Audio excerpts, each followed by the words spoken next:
A word for our listeners. Achtung Cthulhu is set in the 1930s and 40s.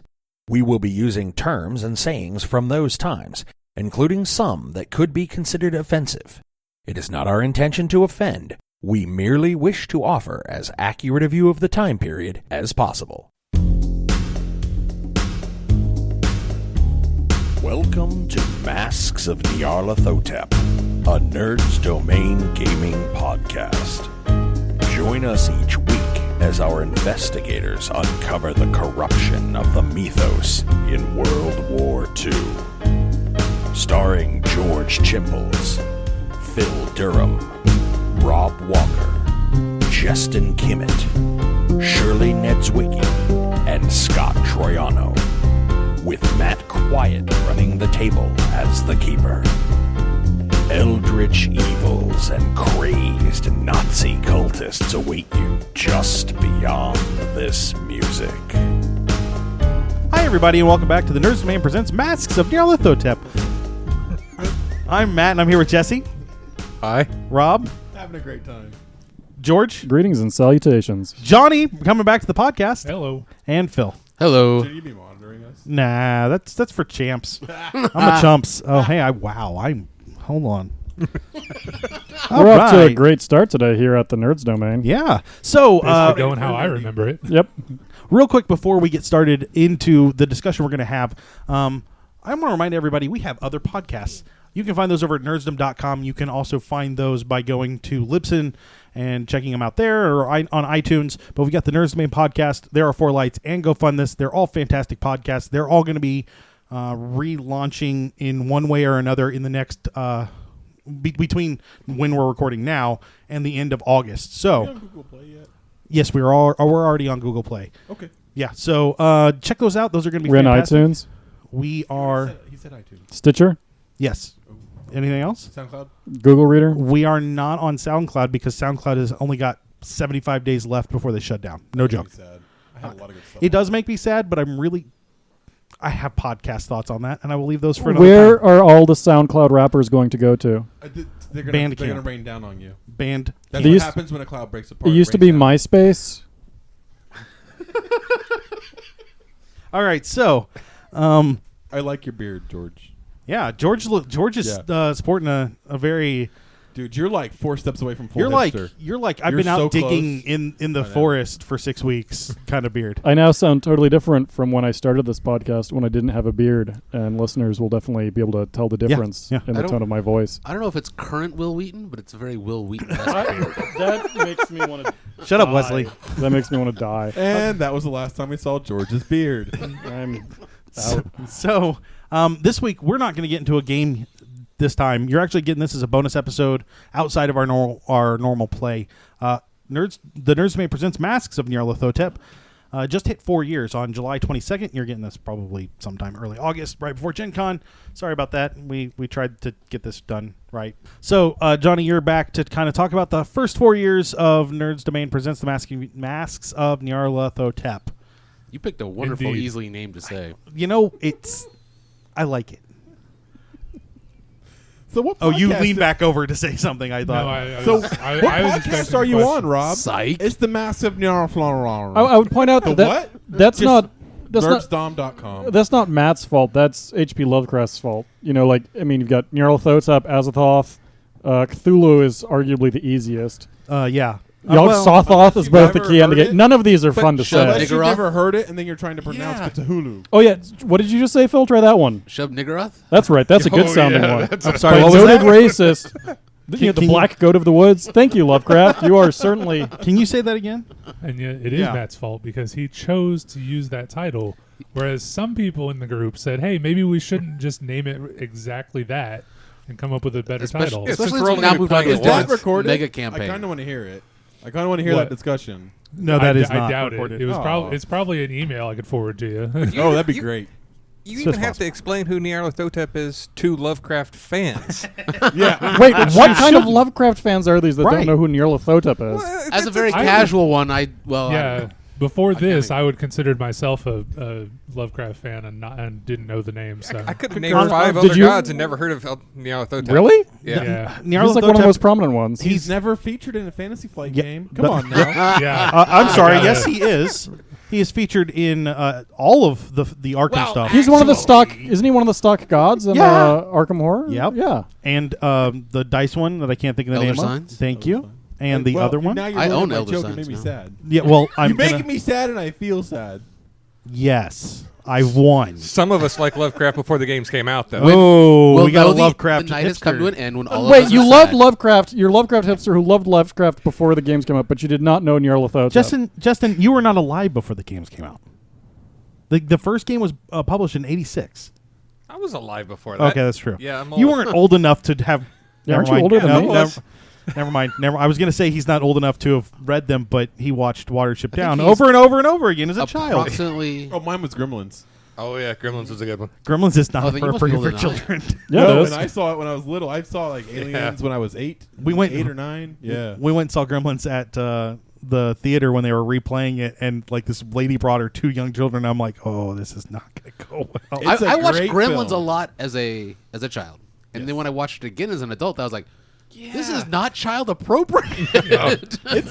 There's a reason it was PG-13. Neither is wasn't no, it was not. PG-13. It was It's prior still, to it's still pre. only PG because Yeah. it came out Oh, before. because there was no boobs. Yeah. Yeah. It's actually one of the few No boobs, no movies. swear No, words. No, it was that's not before- it was before PG-13. Indiana Jones. Yeah, PG-13 was invented for Temple of Doom. So Oh. it, That's And okay, Temple of yeah. Doom needed to be PG-13. It's not appropriate for children. what? That's You don't how like I them got eating away with monkey watching brains? Watership I'm not Down worried as a about that. kid. I'm talking about when he feels up the Chew. statue and she's like, "No, I'm right here. Take me." I don't recall that at all. See me, it Go was rewatch the movie. I'd It's rather right not. there. It's not very good. It's better than. It's Crystal better than that Skull. beard. Yeah, Crystal Skull is terrible. You shaved yours off. Talk to me, you little stubbly chin little man over So there. actually, this was an accident. I was like, "Oh, what does this setting on my trimmer do? Oh, it takes all the hair off. Never Yeah. mind." Oh, isn't that a shocking thing? My trimmer can take all my hair off. I hadn't used that attachment before. Was it called the hair How much removal of this are you attachment? going to use, and how much of this is going to be like clamor? Oh, this stuff? is no. Well, one, Clamor no longer exists. No joke. It's gone. Oh, SoundCloud, All of your Clamor. favorite websites are being destroyed. Pornhub? GChat is gone. Oh. Yeah, Pornhub is X-Hamster? going to be what? Nothing. Just let's move on. It's not the top-rated porn site. You know so it what? doesn't Let's matter. continue to Xvideos move past has the it. I hear sites. Pornhub's actually getting better with videos that are not actually porn now. Oh my Yeah. god, they have so many great comments on Pornhub now. You can learn how to do algebra. You can. I'm not kidding you. Yeah. They do like complex derivations and calculus on that thing. It is stupid. I don't know what they're freaking doing. You spend with way it. too much time on Pornhub. No, I spend too much time on memes that like to find stuff like that on Pornhub. Sure.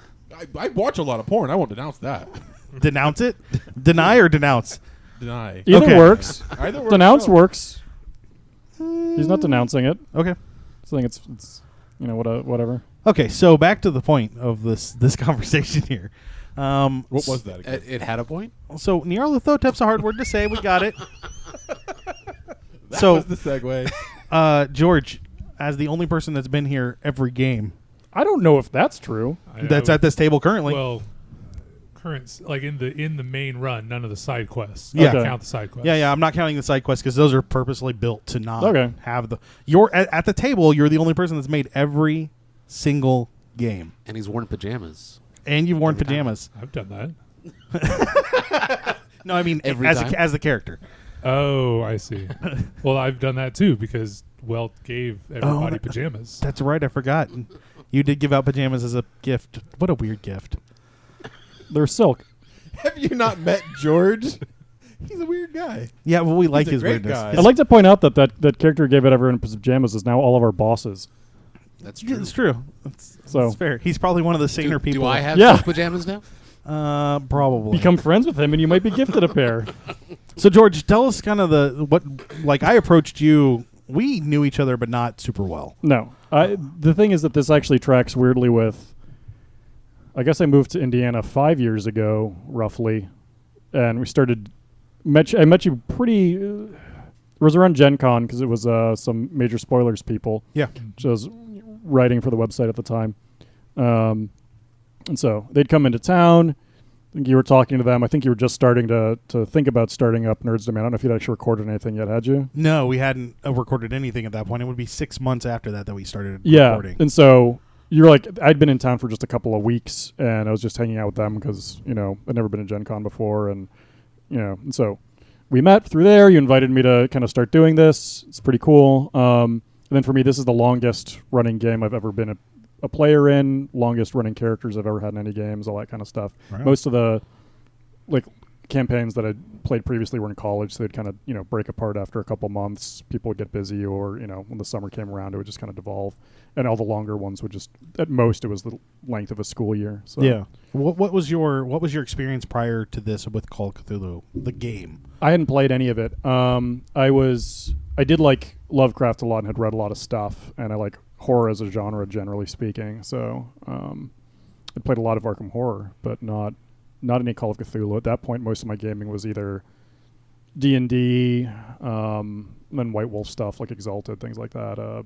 Vampire. Exalted. Exalted's good. Which I've yet to play, but I own a book because you give good gifts.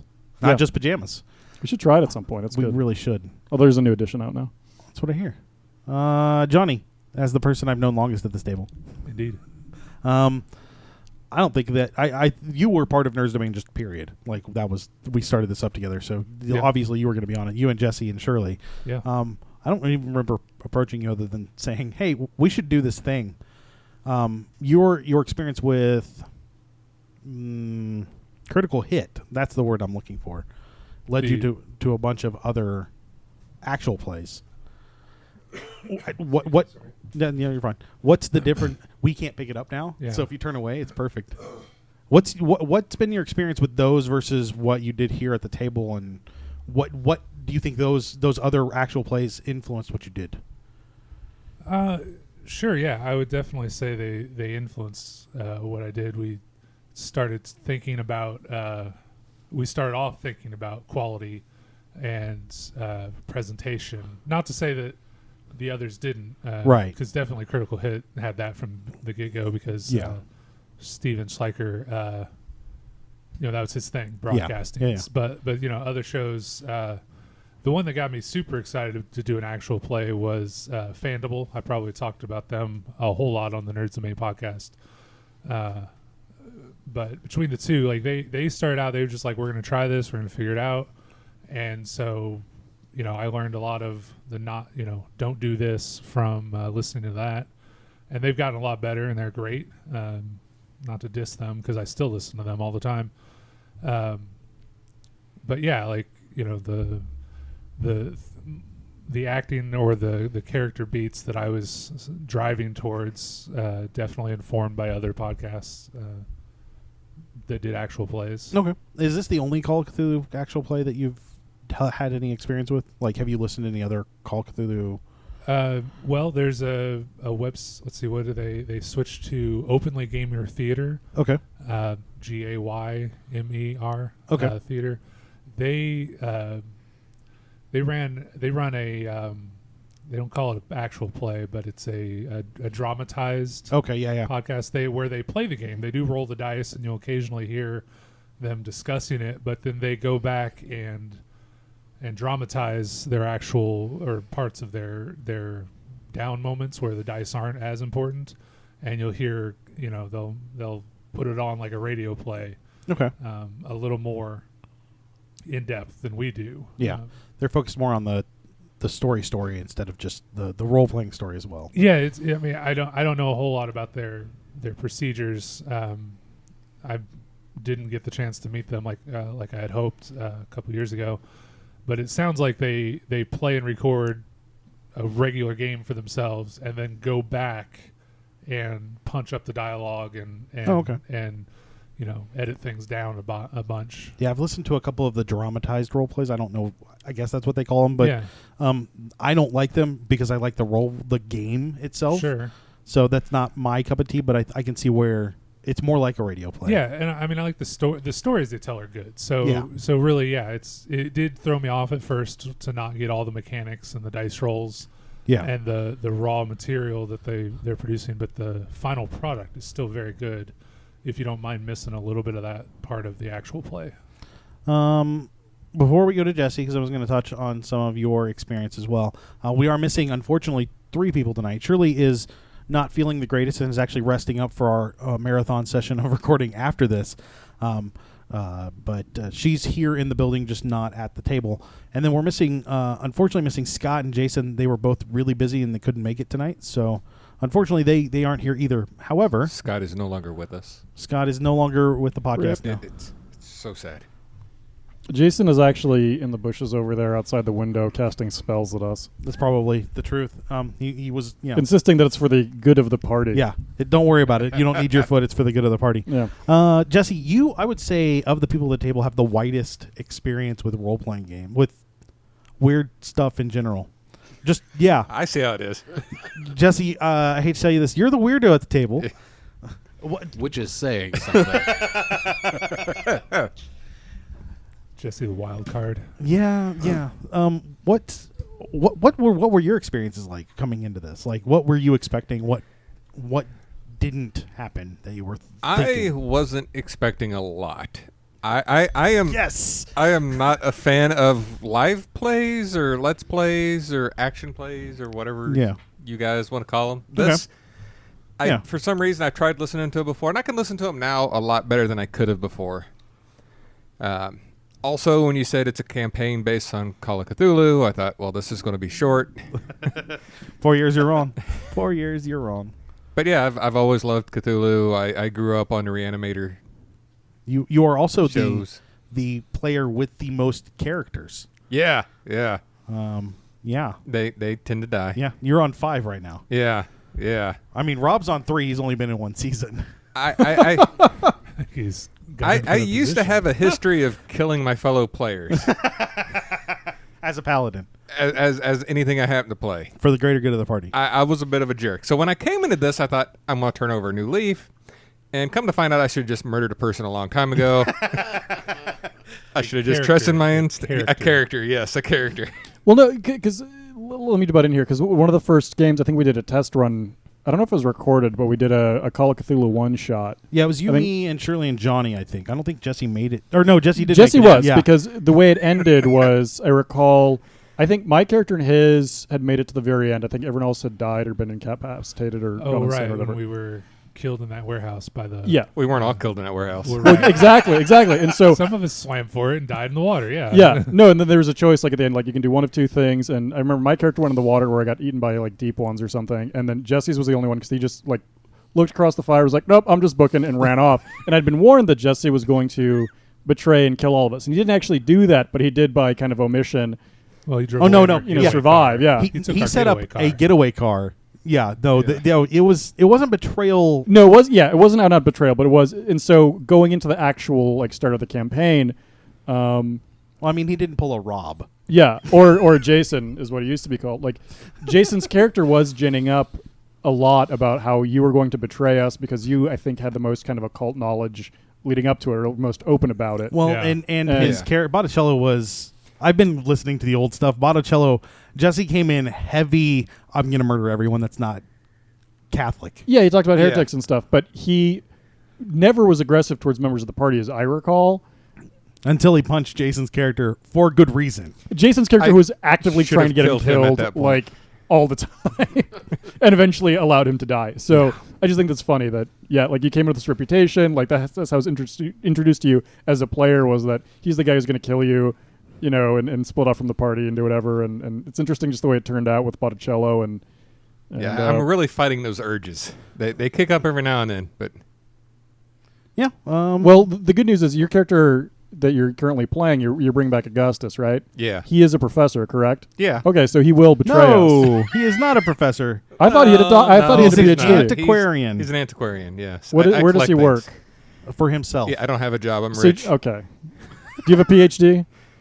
No. You probably have a master's, but probably not a PhD. I thought he was a doctor. No. Okay, no, good. no. Good. No. Good, we can trust you. It's not that bad. You're okay. Phil, when Jason left us because of work, I contacted you and we did an audition because I felt like we needed to do auditions, and I still feel to this day like I should have auditions.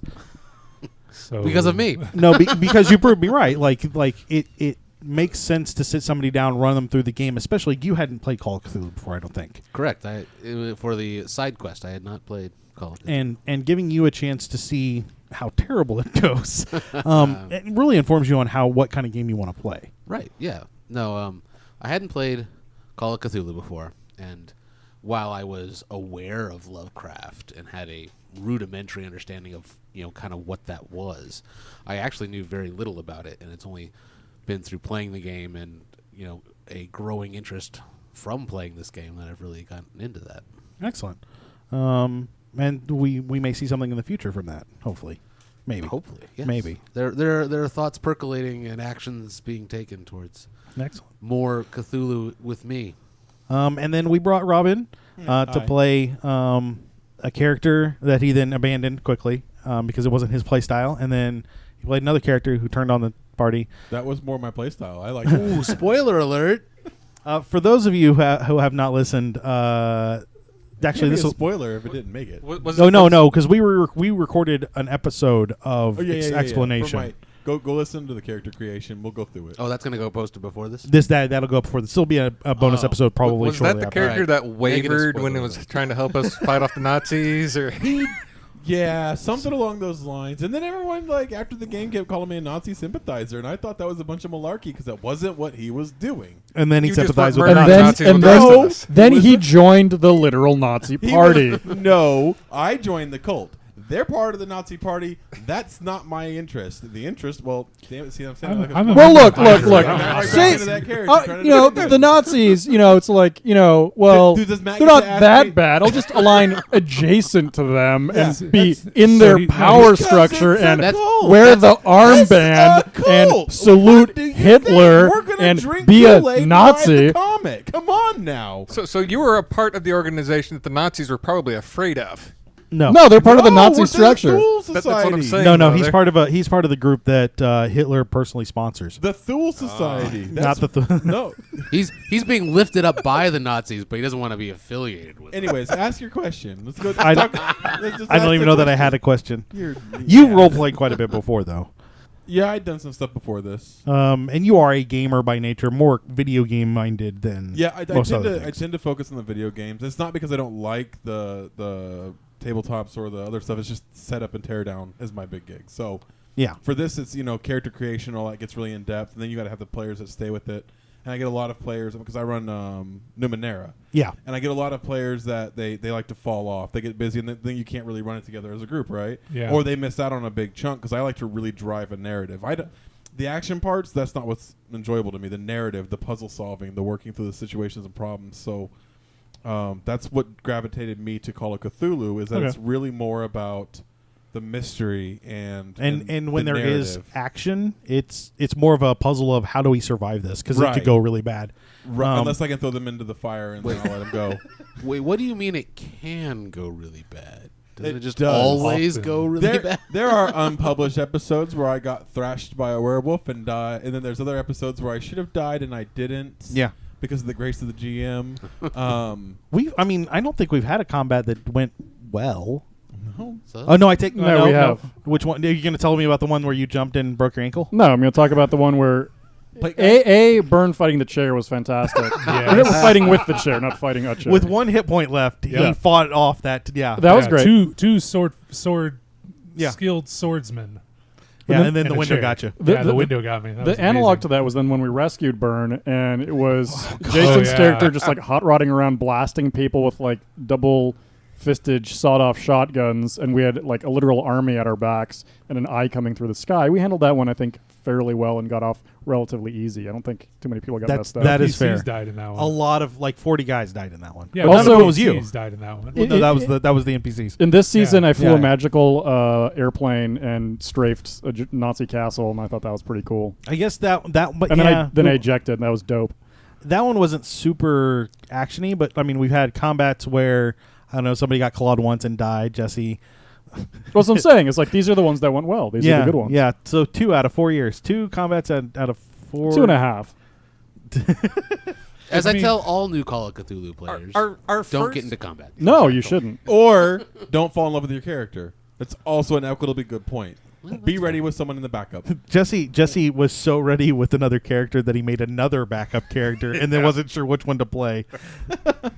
We did really good on one of our first encounters at that voodoo cult thing until everybody looked in the well. Oh, I remember that. And Johnny's character went insane. Yeah. They started with the first combat of the game was he's dead, he's down. Oh, and George's character broke his ankle. I mean, that one was relatively good. There's one guy. Good.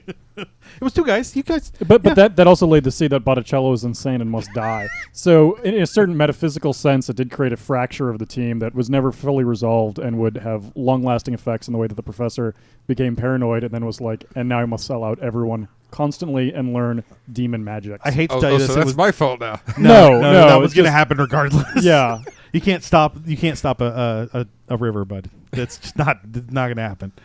If it wasn't that, it would have been something else. But I'm just saying that it had long-reaching consequences. It did. Mine wasn't demon magic. Mine was learning how to dream. That was the part that got me. I was like, ooh, this is fun. Demon dream magic. Yeah, That's magic. That's one of the nice things I will say about our keeper is that if you want to go down that dark path, he's not going to railroad you off of it. He'll let you be just as evil as your black Unless little you're trying heart to play wants to D&D be. with him, because he would not let me be no, evil. no. I believe there were children involved in that game. Well, there was that, but two. I wasn't gonna. I can't say that out loud. but one of the many themes of Call of Cthulhu is the corruption of the players as we go along. You go insane, you get hurt, you become paranoid just as player characters and as players. So Is telling that going to you happen in our games at some point? what people get paranoid. I don't know. Some of us kind of already around that bin. I don't know. My character's already a little paranoid. You've seen the salt. Yeah, I mean, we ran a whole side quest for Phil's character, which has had some subtle but very solid repercussions. Where he's like, "All right, so we're gonna sleep in here, and I'm gonna put salt right here, and I'm gonna sleep like in this position." Like he's actually taken a lot of. So you asked me a little bit ago why I don't listen to our podcasts. Okay? Yeah. You specific. And the reason is I don't want to know this stuff. Oh, that's because fair. it's new to me as a character. Every time I do something or find something out, it's new and different as a character. And you can skip some of those. Any of it. That's my excuse also. Because Nitocris, you can't take that. I already got it. Nitocris, I didn't know who she was. That's fair. I don't know any of her backstory aside from the horrible things I've heard from other players. Which is partial. Yeah. I mean, we didn't even really get into what Nitocris was other than bad, kill it now, and then they couldn't. Right. So if I knew that as a player going into it, it changes my response for my character. That's fair. So it's kind of, to me, I want to keep that meta side out of it. Yeah. And I understand that. I would say that, and I can totally support that for anything that you weren't involved in recording. Yeah. The other side of that coin, I would argue, is that what I will sometimes pick up, especially even if I go back a little bit, is that I will remember things that even my character did that I, the player, had forgotten, or the things that my character had learned that I, the player, had forgotten. And so sometimes listening to the things that I was involved in, or even the party, if I wasn't, even actively necessarily, involved in that one, especially over a campaign that, or a season even that lasts months. Yeah. Kind of be like, oh yeah, I forgot that. I should act as if I know that. Yeah. Yeah. It wouldn't. That wouldn't work for me because I'll forget it in 10 minutes after we've done it. Well, no, that's fair too. Everyone's a little different. I'm not saying I think that you should do your way and I should do my way and everyone should do. Yeah. Rob and I went back and forth on his newest character creation on what he was going to do and working out the concept behind the character over Facebook Messenger. I work a lot on my characters. And then he gets here and he's like, I don't remember any of it. Nope.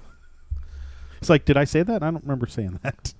And I stuck to the kind of the basic idea, and then we kind of twisted it. Yeah, which is what happens when you roll. Carefully thought out how you're going to go evil agast us again. No, this one's not going to be obvious about. This one is not obviously going to go bad. This one isn't evil. This one isn't good. But this one isn't evil. All right. Yeah, I think there's a difference between evil and corrupted. This one is not corrupted, or really doesn't have ways to be corrupted built into him. But he might be not good. He might be an evil person. Okay, yeah. Well, that's fair. It just seems like clearly his last one was like, I want to learn a whole lot about the occult, and I don't necessarily think it's bad. I mean, it could be argued that to a point, Carlos is a little on the evil side. What are you talking about? Like, you'll stab a Nazi in the face. Wait. So you think that... So you're a little on the evil side. You'll stab a Nazi in the face. That's what you consider to be evil. I think that's a very interesting morality to me, and I would love to hear more about it, Matthew. Let's go ahead and follow this talk. I like it. My point. How should one interact with a Nazi? That's a good question. During World War II, when they've been invading places. It's not World War II yet. Yeah, actually, it just started. But prior to that, you were still more than happy to burn down a Nazi's house. Well, because he was in the Spanish Civil War, in which there were Nazis actively bombing his cities and killing his family. And if we're talking you're familiar with the Condor Legion, yes? No, actually, I'm not. A bunch of Nazis, they went to Spain and fought for the Francoists during the Spanish Civil War. Guernica, yeah. No, George, continue with your history lesson. I love these. Yeah, like, you know that the Nazis were in Spain during the Civil War, right? Were they? Yeah. No, I mean, it wasn't... Wow, the troll. I got him. Do you see that? He really was. He was going to keep going. It's fine. I got you. Do you want me to keep going, or do you want to display more ignorance? I thought the Civil War was in America. That's why I said Spanish, as opposed to American Civil War. He did say Spanish. He didn't the last time. What I'm hearing is that you guys can't hear things and don't know things that are basic. I got headphones on. I can hear all this really well. Good. No, but so what's interesting is that you're making fun of me for, I'm not, not thinking that it's like you're saying like you should like let Nazis live and like do their Nazi stuff, which is very interesting to me that that's something you espouse as being good. And I'd like to hear about that from you. I think your character is a lot more rougher. That's not what I'm asking you. Okay. What's your question? What do you think about Nazis and why do you think that they're good? I didn't say they were good. Right. I mean, that was your heavy implication. So I want to dig that out. I want to really pull that out. What is so interesting and cool to you about the Nazi Party, the Holocaust, various genocides? There's no end to this. Adolf Hitler, failed artist. My favorite part. Corporal.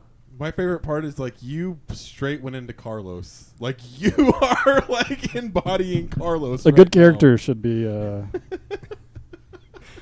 In wrestling, your gimmick is yourself turned to 11. It's like the best of George. That's what we're doing. Tie this into T-shirts. I'm wearing a great T-shirt. My leopard spirit. Let me tell you about these T-shirts. My leopard spirit is what gives me my wrestling power. Yeah. Yeah. So why do you love Nazis? Are you a Nazi? Have you ever been a member of the Nazi Party? Isn't this he great? role plays a whole lot of Nazis. He does. After the freaking night where I didn't pull a gun after 2 seconds. No. It wasn't that. No. We were fighting for our lives. Let's back up. You're gonna no. Fire. Look. Just This ignored you, George. William Thomas because he doesn't want to apologist. engage with his weird Nazi sympathizing, which is fine. If you want to hide that part of yourself and not be honest that you love Hitler, cool. Trump? Whatever. Wow. That's a streamer on Twitch. Yeah. You love the Trump the streamer on Twitch. Wow. So I was asked at Indie PopCon, why don't you guys live stream your games? And I couldn't verbalize why. No. I think I just did it. Wait, taking that seriously though, is there anyone that does? Because Yeah. I think that'd be very tough. Tons of people. I've They will listened to those shows. They will set them not up. Fun. Well, we had this conversation at Indie PopCon, and then I had it again with the same person, and he was like, "Well, why wouldn't we?" And I'm like, "Well, I edited a bunch of stuff." He's like, "That's fine. Leave the live stream, edit the audio, put the audio out as a podcast, leave the live stream up as extra content." And I was like, "Okay, I mean that's not the worst idea." Although we're ugly. I hate that for a couple different reasons, and this gets to some of the stuff that we used to do and maybe continue to do, but like first this ties in with some stuff that Jesse was talking about a little bit earlier, which is like when you're listening to like I didn't used to listen to any podcasts at all, but now I do listen to a decent amount, but I don't really like role-playing podcasts because I find combat in general to be fairly boring as a player, just in general. I mean, not an issue with like this game or anything like that. This is a fairly streamlined system, but sometimes it just takes forever. You're just waiting for your turn, blah, blah, blah, blah, blah. Listening to it, I find deadly because it takes about an hour in most or role-playing more. podcasts I've We tried. end up a whole like podcast in combat. That's Yeah, like the and some people love that. episode, That's right? fine. That's cool. It's just not what I'm into. Or Well, what and you were most of on the time. Critical Hit, and they were playing 4th edition at high level, medium level, which is long combats, and I know Steven edited that down from what your actual playtime Well, I didn't was. actually listen to the one that I was on because I heard the audio was so bad that it was almost unlistenable, which is unfortunate. It wasn't but that, it was. I mean, it wasn't great, but it's not the worst I've ever. I still don't know what through. caused that, but Skype. yeah, probably. But tying into that, a lot of the stuff that we do, like just hanging out, joking and talking and stuff like that, is fun for us here in the room. I don't know how fun it would be for people outside of the room. Oh, yeah. And it's also one of those things where when you take certain stuff out of context, we do a lot of ribald jokes. We do a lot of calling people Nazis. yeah, but it's stuff that like we all know each other and we know how we actually act. And it's one of those things where it's like you'll say ludicrous stuff, but you don't mean it. But if someone who doesn't know you takes it seriously, it can be a pretty bad thing. Can we back up to the point where we said we all enjoy it? I mean it when I say it. Does that count? Well, well, no, because this you are a Nazi sympathizer. You deserve all the scorn and frustration we can possibly give you. Because here's the thing where I do differ from Carlos. You a Nazi in front of me, I'm not stabbing you in the eye in real life. Yet. Yeah, right. But Carlos would have by this point, yeah. Yeah. Instead, I'm just layering, derisive tones in my voice that I deliver to you. Phil, what you were saying? Kind of on that point of the ribald jokes and the interactions we have that are beyond the game. Like, I know that some of the things that I enjoy most about either television or movies are sometimes when they break the fourth wall, or when you're not even pushing the plot or anything, but you really get that real character interaction. Mm-hmm. And so, I think that, Matt probably does a decent job of reining us in from going too far into the, we're just sitting around shooting the proverbial poo. Yeah. Oh, okay, we can say that one? Yeah, that one's fine. As long as there's not like 12 of them. Don't do it, Rob. Okay, he didn't. But I do think that some element of that, to where you really know who we are both as players and as characters, I would hope that's something that our listeners are actually interested in and are drawn to. That we are people interacting as well as playing this game. Oh, yeah. That's what I wanted to kind of play with Behind the Masks when we were running that, right? So that was my idea, was not just, one, it was to kind of get that out of our system because we don't get to see each other often. But two, I wanted an opportunity for the people listening to us to kind of get who we are really, like not just who we play in the characters, but like how we interact as a group. Because we are, for only seeing each other once a month, we're a pretty tight group. Like we get along really well. We do really good. Yeah. Yeah, and honestly, other than some frustration in the past with a player who was maybe taking the game in a direction that was not the way we would normally take it. Sacrifice people. He's talking about Jesse. No, but that's okay. Honestly, Jason had a tendency to view the Call of Cthulhu game through a D&D lens. Yeah. And which is interesting. I don't think it's necessarily... Well, yeah, it's interesting because there's a certain point where he was able the numbers? Well, no, and he was able to do that. I mean, there's a certain amount of min-maxing going on, which, some people want to play that way. That's, again, if that's what's fun for you. But he was also had fallen kind of backwards into certain stuff where he got lucky in terms of the narrative. Right. Where he was able to acquire just the right kind of artifacts and magical components to allow him to do that. Because if he didn't have a couple of those things that basically served as like, magic power batteries, his sanity would have been dropping like crazy through the game design, but he basically found these kind of broken materials which let him do that. And he kept rolling really, really well on that, and he missed the one game where we lost 3 characters to sanity. Yeah. Where we had the big like kind of like mental nuke. But that's the thing is he was able to do that kind of by basis of sheer luck, but then also he was trying to break down the system where explicitly he was trying to create a spell book and a grimoire, and his stated character goal in and out of character was, I'm going to figure out how this magical system works and do kind of like a D&D style, like these are the different schools of magic and the different spheres that it touches on, here's in place, which Call of Cthulhu magic doesn't work that way because you're drawing from just a well of unknowable madness, and you can't actually understand it. If you have to become insane to actually understand it. It's mind breaking by design, explicitly in the narrative, and so eventually he would have gotten to that point, but it was prolonged by this player luck, basically character luck, whatever you want to call it, narrative luck, which is interesting. So with the 5 of you around the table, what were some of your favorite? What was your number one favorite moment that you experienced at the table? We'll start with Jesse. Huh. Was it punching Jason's character in the face? It was. It was also. It was kind of dying to Jason because that was because it justified it everything. Justified you were everything. saying. Yes. I knew deep down that I should have just done it, and then that point just drove it home. Okay. And it was so hard to make another character and completely break it apart from wanting to kill that character with every bone in my body. Well, which then but I avoided it. Quickly shifted right back to that want to kill him. Well, yeah, because he was a horrible character. Well, that's how the party was horrible designed character. at that point. Yeah. What about you, Rob? You know, the downside is most of my favorite moments didn't make it live. Okay. Fair. Because, like, some of the funnest stuff that I've had a chance to do has either gotten sidetracked or swapped because we had players that weren't able to follow through with the story, or we had the unfortunate incident where we lost our recordings. Yeah. So those are some of my highlights that didn't get to make, and I'm glad we got to recap during my character creation. Yeah. But, like, I mean, you know, I'm like, okay, my character's doing a good thing, but I'm like starting to play a little stealthy. I'm starting to kind of, I'm not really backstabbing the group, but I'm assisting in my own way. I'm taking my character my direction. Right. Instead of taking it the direction that I'm being told to take it, I'm taking it my direction, which was nice.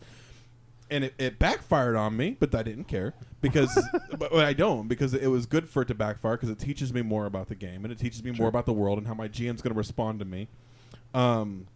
So it was really good, but then it didn't make it live, and I was like, wow, that kind of sucks, but I'm glad I got to do it. Yeah. Because it's really good to kind of, I push your limits in the game, I push your limits in real life because it's fun for me. So really, is that huh? Yeah. And you know, as much as I figured that out by now, right. you're a little slow. As much as anyways. I try really hard, to craft a story for you guys, I try not to guide your characters beyond here's the story in front of you, go where you want to go. Sometimes you're going to die if you don't think about this really obvious thing. Right. Right, Johnny?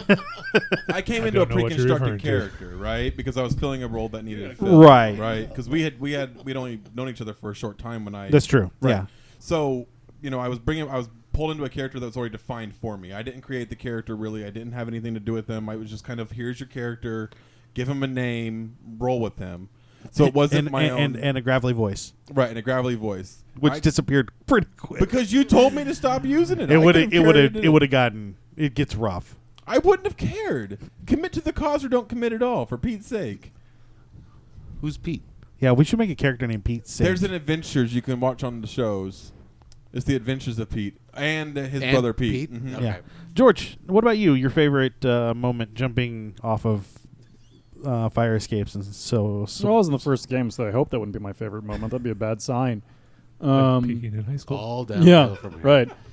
And I think for me, the kind of games that I like the most are kind of like the improvisational, I like the storytelling, the character stuff the best. And so I kind of like the wanky, navel-gazy White Wolf stuff a lot. And so I like having those kind of character moments.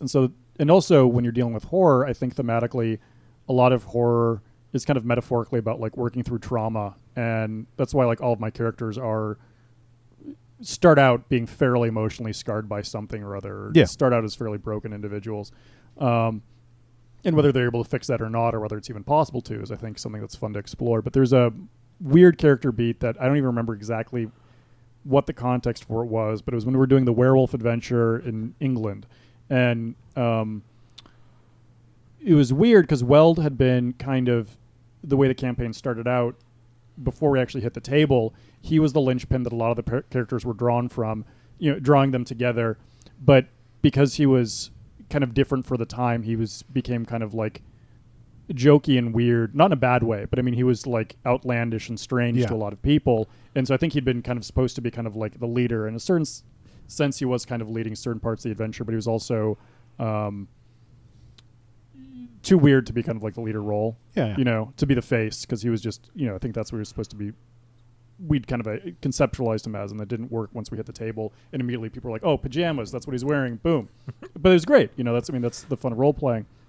But there's this one moment where he's going off I think it was when he was either, I don't remember if he was talking to Scott's character, if he was talking to a priest. That was something, but it was something about World War I, and he was going off about like what was the honor in like this cause of just a bunch of people dying for nothing, and it was the source of a heavy trauma that had been built into the character's backstory, but also this guy who'd been kind of, you know, happy-go-lucky and, you know, being made fun of and that was, just using his Eastern mythology, you know, Eastern religion and stuff like that, going to, you know, kind of returning to this place of trauma for him and using it to kind of push forward and be like, this is us trying to build something better, and these old ways are bad.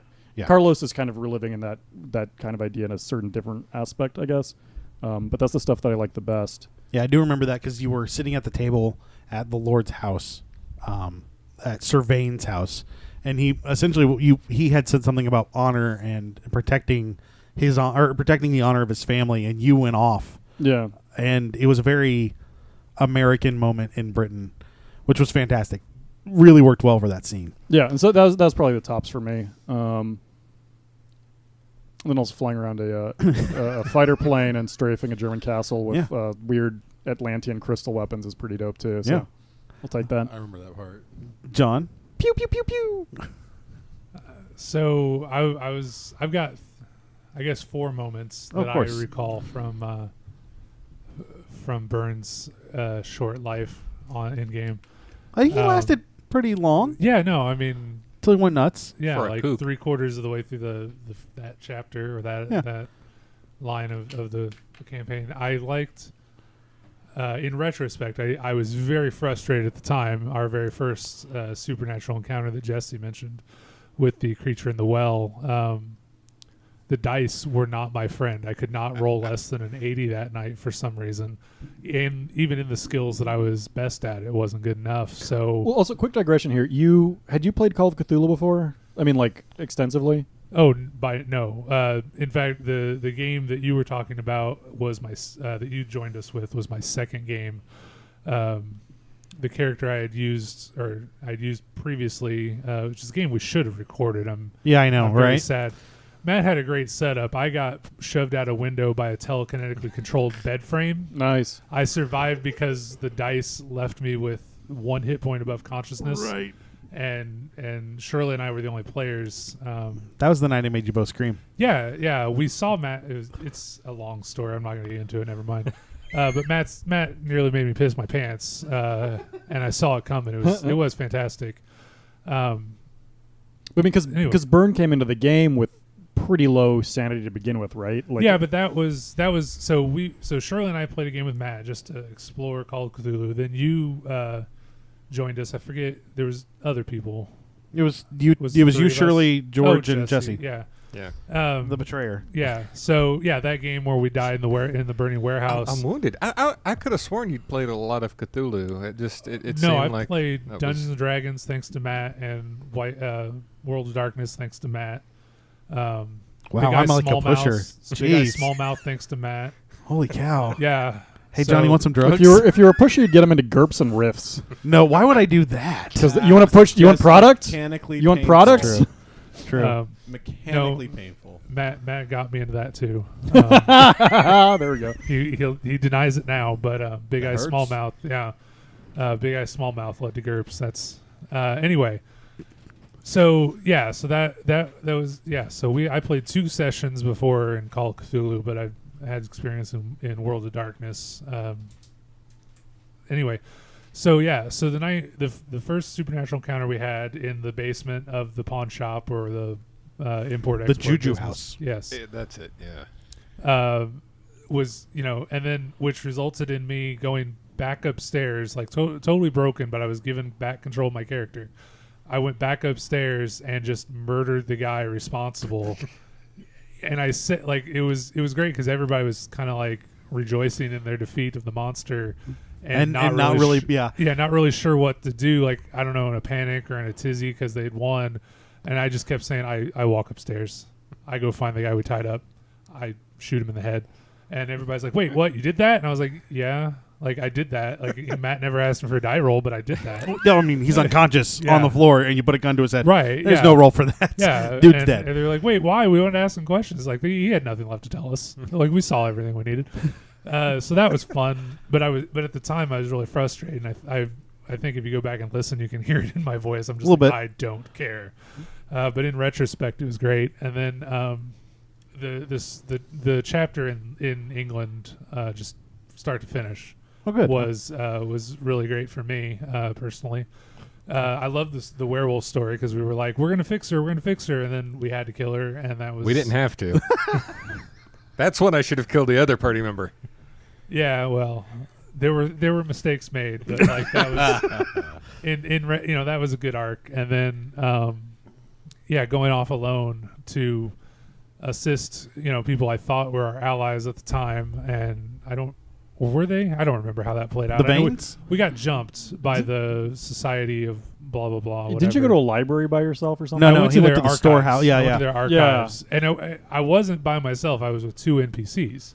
So I was by myself. But also, nobody volunteered to go with me, and we needed information from the archives. I would like to. You went barging in because Scott to the Penhue Foundation, and they went, Foundation. "Oh, you can go to our storage house. We'll send some guys with you." And Scott was like, "They're the enemy," and I just assumed somebody would go with me. That someone would catch on and go with you because it at least would have been a fight because there was no fight for you in that. There was no. We knocked him out. I took down. I got taken down by two guys. I think you sent 3 or 4 at us, and I managed to take. It's possible. Yeah, I don't quite remember. But yeah, I was only outnumbered by one person, so that was awesome. And I got kidnapped taken to the state of. Gaffigan. I can't remember his name. The guy who Gaffigan, yeah. Yep. Jim Gaffigan. So. So yeah, Did you say Jim Gaffigan? Do you remember he started like talking about like hot pockets and stuff? Yeah, hot pockets. And then pockets. Then Johnny beat him with a chair to death. Yeah, so then that ends my. Johnny didn't beat him to death with a chair. He got shotgunned. No. Well, yes. So I got captured, and then the villain started monologuing, and Matt's just like, okay, am I tied down? No. Okay. So he's talking. He's like, okay. I stand up and hit him with the chair I'm in, and Matt just kind of stared at me like, what? And. Yeah, so then their sword skill was pretty high, and I was using my improvised weapon. Yeah. And I'm going to die. I'm just going to deny him a PC to sacrifice to the dark gods. My goal here is to get him to kill me. And then I took them both out with the chair, tried to jump through the window to get out of the house. Jump was not anyone's friend that first season. No, it was not. No. Yeah, and then dropped to unconsciousness outside the window. Again, not dead. The dice saved me from that. Technically, you did escape the house. I did. I was outside on the grounds in the bushes. So that arc was pretty awesome. And then the fact that I got to go out heroically I blew up the temple under the pyramid or something, right? No, you went crazy before we got in the pyramid. Oh no, you're right. That was the guy that was the indentured worker that I took on. Yeah, because anyway, the unnamed character. Right. Yeah. So. But Byrne, I think Byrne was in he got killed by the painting that came to life. Byrne's not dead. I thought I was. Nope. No, he just went insane. Byrne went to go look for brass, and we've never played that. Oh yeah, that's right. Yeah. Wow, I don't remember that very well. Which means they probably tracked down, I don't know, Jason's character and murdered him. Sure. Anyway, yeah. So, I went out semi-heroically, and it was fun. So, that's what I remember. Phil, do you have a favorite moment? So, I'm going to get one step down from 4. I'm going to go with 3, but I'm going to make them quick. Right? Okay. So, not in any order, but the side quest where we were kids on Halloween. I forgot about that. Oh, yeah. Yeah. And I, at the end, decided just to join the cultists. Yeah. That was pretty fun. Just the whole kids thing, and you even got to play in that one. Yeah. Shirley ran that one for us. And Shirley ran this, and that was a lot of fun. Has she done any other side quests that I missed? Yeah, she did a rave one. Yeah, where we were teenagers. Which was interesting.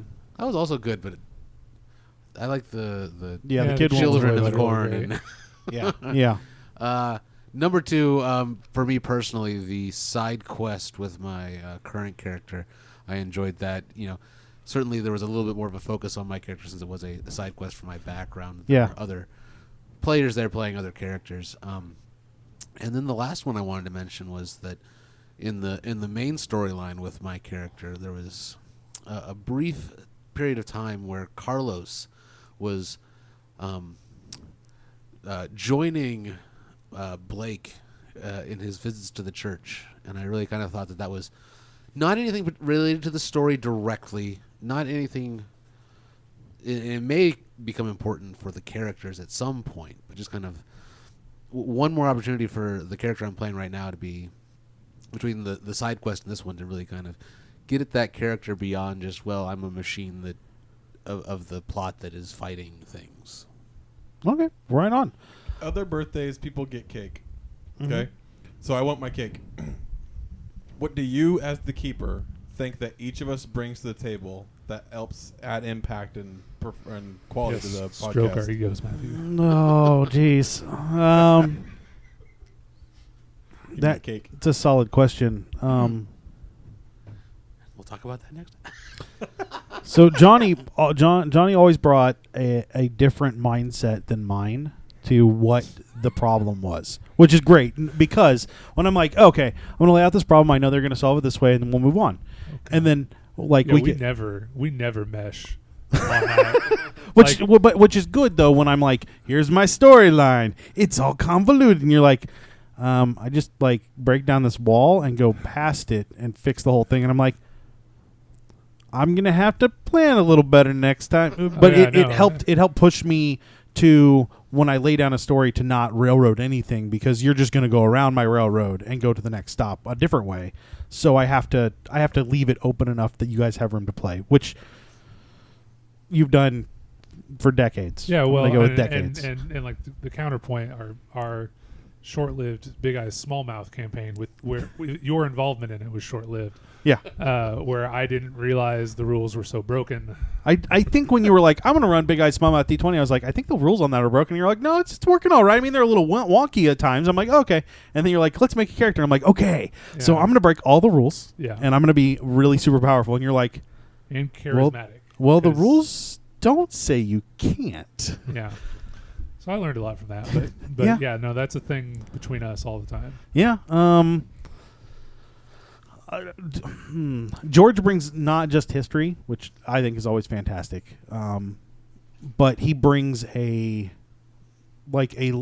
deep wound into everything, which drives what we're doing. I know George is not some insane person, but every one of his characters, but every one of his characters is, like he said, deeply wounded. But that reflects everything he does with that character. So, I mean, even when you were being a little when you were being less serious with Weld, it was because of all the wounds that you had taken to that point with that character, and everything you do is informed by that deep inset wound that you took for that character is really, really impactful for the game. I mean, if you think about season 1 without Carlos or Ma Chen Show, like, it would be completely different. Honestly, Jesse, your 2 last characters are, don't take this the wrong way, I'm sorry, are a little forgettable. And who did you play? Oh, you played Grave. I should know this. Yeah. But like, returning to the scene. They are fully developed characters, but they don't have that same impact that George's wounds in his character do. So they're very, it's very impactful for the entirety of what we're doing. Rob is how do I put this? Pain in your butt. Yeah, but he said things I like that they bring. So you I can't use that. I can't. Just go on to Phil. Come back to Rob. I like watching Jesse bring an attempt to grow and be something different, and then abandon that. And he's done it. He's done it every time. He came to the table. He's like, "I'm going to be super serious about this. Botticello hates heretics. I'm going to murder every effing heretic I find." I'm like, "Jesse, you know that's not going to work, right?" He's like, "No, it'll be fine." And then he immediately ramped that up to 11, and then dialed it back to about a 6. With they're not really heretics. Was the conversation you literally had. It was. And then murdered a cow in front of the whole party. And I didn't murder the heretic that needed murdering. Right. So that actually, again, ramifications, like seeing that ritual work was what put, Jason's professor character being like, well, maybe there is something to this, and I should probably check it out. Wow, you created a monster. And it killed me. Twice. I'd also like to point out that you're the one that like taught him to get into this whole magic gig, and then he's like, "We need to kill Botticello all the time," just as a way of deflecting from himself. Yeah, so that's great. So I like watching you come forward with a very strong character. Even Augustus was very strong, and you're like, "I'm going to do this," and then we get to the end of that first arc, and you're like, "Well, he was going to leave the party anyway. So since I can't make this game, we'll just make him leave the party earlier." And I was like, "Really?" So you think in a very short term, which I think is great because then you deal with the consequences in the long term, which are sometimes very impactful. Jason, Phil, lay it on me. There are so many things about Phil that I appreciate that it's hard to put my finger on. Phil brings some very that's a bad word. I'm going to go with it anyway. You bring a very naive look to the game, which means you're looking at everything new, whereas like Johnny... How about fresh? Fresh. Johnny and Jesse and George have a very set way they play and do things, and you come to the game and you're like, well, what do you want me to do? And I was like, I don't know, what do you want to do? And you're like, okay, well... And you start with a very clean canvas to paint on, whereas everybody else already has something on their canvas that's stuck there from years of playing. You don't have that same background and that same thick layered canvas. I try to give you some hooks, but I try to leave a lot of room. Yeah. You're not as stubborn as the rest of us. Well, I mean, we've brought it up with George and myself. What is your gaming history as far as, I mean, Call of Cthulhu was new to you when you started this with that side quest. So I was introduced with Dungeons and Dragons. Right. I think I did a little of this would have been like the 90s edition, whatever, came out around then, probably Star Wars. Ooh. Yeah. I think I played a little bit of that. I think maybe I've got 1 or 2 games of Hackmaster under my belt. Oh, that's great. Yeah, that's a great game. I wish I could play more of that, but I don't have anybody to play with. Sounds like you have 2 people at this table. Yeah. Maybe we don't have the time. One of the two or the both. I played in your Big Eye Smallmouth campaign. I was a transformer. Using the D20 system, so it wasn't that far from D&D. Yeah, just a different setting. No, yeah. And then You're playing Pathfinder right now, aren't you? I'm playing Pathfinder right now. It's more D&D. Yeah. I want to say that there's maybe a system or 2 other that I've read but never actually got around to playing. But I can't remember what those systems are off the top of my head. I just have Vampire LARP. Oh, you did LARP with the vampires. I did LARP. Technically, you played with the Fate. vampires. Homebrew Vampire LARP. Yeah. So when Matt says you come in with a more blank canvas, like your history is not as in depth, would you say? I mean, that's the impression I got from our history. Maybe. I mean, I don't like. Well, so it's my impression that I've probably played more tabletop RPG than Rob. And maybe not as much as you. Maybe more than George. 'Cause I think George also said that he didn't also start off with a lot of tabletop. Decent amount. I wouldn't say a lot. Like a lot of it. Maybe the same. Yeah, on par. Yeah.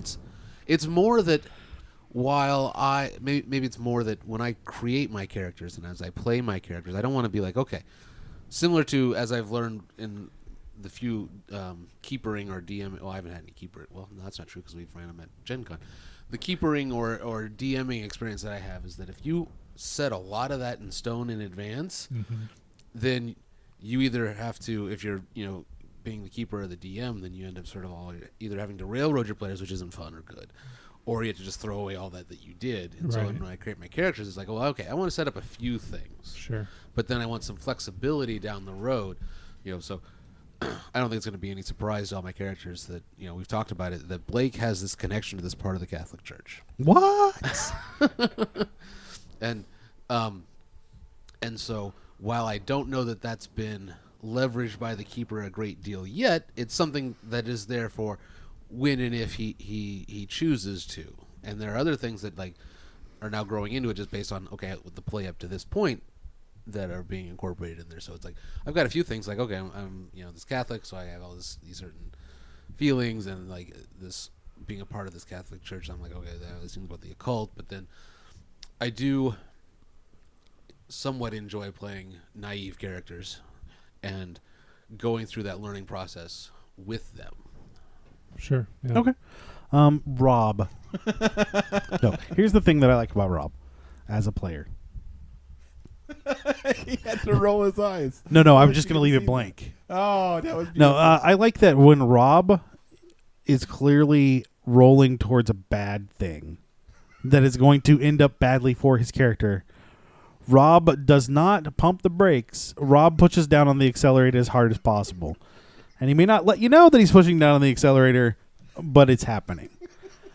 So, I like that Rob is like, this is what I'm going to do with my character. And I'm like, well, that's a bad idea. He's like, so I'm committing. What now? And I'm like, oh, then I guess we'll go down this particular path and see how bad it goes for you. And I appreciate that. I've seen other players at the table backpedal when I'm like, that's a bad idea. You're like, oh, you know what that is? Maybe we should change up how we're doing it. That's fine. Rob's like, I'm like, that's a bad idea. And Rob's like, so? Like, much like when George was like, Carlos is going to set the room on fire. And I'm like, is that a good idea? He's like, it's already done. I was like, oh, okay. Well, I guess that's where we're at. The room's on fire, guys. How are we doing on time? We got a couple minutes we could probably swing. So I think it's probably only fair at this point, and I know I've mentioned a couple on this to date, to perhaps go around the table and say what we appreciate for Matt as the keeper. He's handsome as hell. Go ahead, guys. We got our egos stroked. It's only fair to reciprocate. We wouldn't want to. Well, since you're opening the dam, Phil. Well, I already mentioned a couple things going through this. No. Those don't count. Go on. Go ahead. New things. Yeah. Oh, new things. So, all right. I appreciate that he definitely makes an effort to take what hooks we give him and use those into the story. Makes an effort. I like that I make an effort, don't succeed. Go ahead. I was going to say that. We just got done saying that I had that hook from about the church, and I don't think you've played that very much. Johnny, who are Does you the church have anything for me? He's like, nope, just keep doing it. Who are you playing tonight, Johnny? Father Grave. Yeah. No, I understand. Pay off. John, go ahead. What do you appreciate about me? Go ahead. It's all right. Oh, Jesus. Don't you love every time that we get into a negotiation, I just turn on you and yeah. Well, I mean that there you go. That's your thing. Yeah. No, I like, much like we talked about earlier about myself, the fact that we are never on the same page. Every time I try to go into a negotiation, apparently I threaten people. Yeah. I don't remember it that way, but that's how everyone else seems to read it. So it's because you're tall. Yeah. Well, we can get into that off mic. Anyway, so no, it's just like you said, we are in some ways two sides of the same coin. We approach problems very differently, and it gives me great opportunities to see the world in ways that I had not considered previously. Even if those worlds are more or less imaginary, and yeah. So, but it's still good for me to exercise that part of my. Yeah. George. It's a couple different things. I think that just structurally, it's something where sometimes I feel bad about it in terms of like breaking immersion, because we have a lot of fun like screwing around with each other and making jokes. And sometimes I worry it might be to the detriment of the story, but other times it's like, well, I'm enjoying it and we're all having a good time. And that really, that's important as well. We're all here to, play a game and have a good time. So it's not necessarily a bad thing. But, so threading that line is, I think that's something that falls on you to kind of give us some rope and then steer us back in, even while we're kind of yanking against it, and somewhat thankless. I think you do that well, just kind of outside of the text of the game, and then within it, it's like it's a horror game, and so trying to capture that can be very tough. And I think a lot of people sometimes when they're doing this kind of narrative, try and turn it into more of like a conventional, you're fighting evil and you can actually win kind of idea. And I think a lot of times with this game, it's tough, and a lot of the situations we go into, they're very very tough to see a way out, and not in a sense of like it's just railroaded and we can't like it's not that that you're just like, okay, you're going to lose and you're playing to win and we're just here to get jerked around, but you do get a sense of like you're against really tough odds, and that's how it is, and that's what you've set up for us. I like that aspect to it, because it is like when you're facing up some sort of like a cosmic horrible evil and you're just some mortal, it shouldn't be like, oh well, I'm gonna use my bazooka to just blast it at the end. That wouldn't fit, and, right. So having that be fun while at the same time being daunting is, I think, very difficult, and I think you do a good job of doing that. So, well, good. I'm gonna piggyback on that actually. So here's what we find when we start to piddle fart around and mess around, right? A lot of times when we start to piddle fart and mess around, aside from like some of those obvious jokes, it really it's that either some players are not involved in the situation, right? So there are times when we're not there, or when it's like we've gotten to a stagnant point or something that's drawn on a lot, and you're really good about like kind of just capturing that and pulling that back in. Like, I catch that I'm not driving the story the way I want to drive it. I'm not wanting to push what I want to push. And you're able to kind of flip that back around and start pulling people back through, right? So it's really important for us. I mean, it's important for us here to be having fun, but that doesn't necessarily mean we're having fun piddle farting around. That means we're having fun and immersed in the game, right? So that means if we're having fun immersed in the game, then we're not generally piddle farting a whole lot. I mean, well, not me. That doesn't count. I'm an oddball. I'm going to piddle fart regardless. But it means that you're catching that. But I think that's good because it also means that our audience is getting the same thing. Oh, they're off track, or there's something they're not quite where we want them to be. So let's go ahead and get this excitement going. Let's get this thrill going. Let's get something is going to happen to kind of keep it in check and keep it in line. So excellent. Yeah, Jesse, I really like how you let us do what we want to do. And that's going to sound bad to start with. Yeah, no. But no, Botticello is a character I'll always remember. And I'll always have that regret of not killing Jason's character. Yeah. It'll always be a part of me. It'll always be in my thoughts. But it's a personal regret. You never once told me I couldn't. Because I've talked to you about doing it a lot of times in text. This is your great trauma. I encouraged you to murder him. You did. I did, because I'm like, it makes complete sense for the character. Yeah. I have no problem with party conflict, because I have no problem with competent party conflict, because there comes a point where if the other member of the party has poked you enough, you probably ought to punch him. And when you punched him, I was like, yes, this is the moment. I was so happy I rolled high enough to persuade the freaking party that the dog wounds look like werewolf wounds. I was like, yay! Everyone knows it's not the truth, and they have to go along with it because my persuasion roll was high enough. Yeah. Okay. You let us basically have our own things, and I fought with it in character as thoughts on why I should kill him, how I should kill him, if I should kill him, the ramifications of killing him. And I thought about his background that I wrote up for him and everything, and the fact that he had a lot of things weighing on him, and I didn't feel like he was quite there. He didn't view him fully as he always felt like he could redeem him. Yeah, we're wrong. Very, very. All right. Well, I think that's going to be a great episode. We actually hit the hour mark, and I don't have to clip out too much of this, except for that very beginning. And then, so he says, where George continually calls me a Nazi. So there's that. Carlos is evil because he wants to stab Nazis. So, did you mark the time point on my good joke? Yeah, I got that. So, you guys can always find us all those places. Don't forget to check out our other podcasts, and we will talk to you real soon. Bye.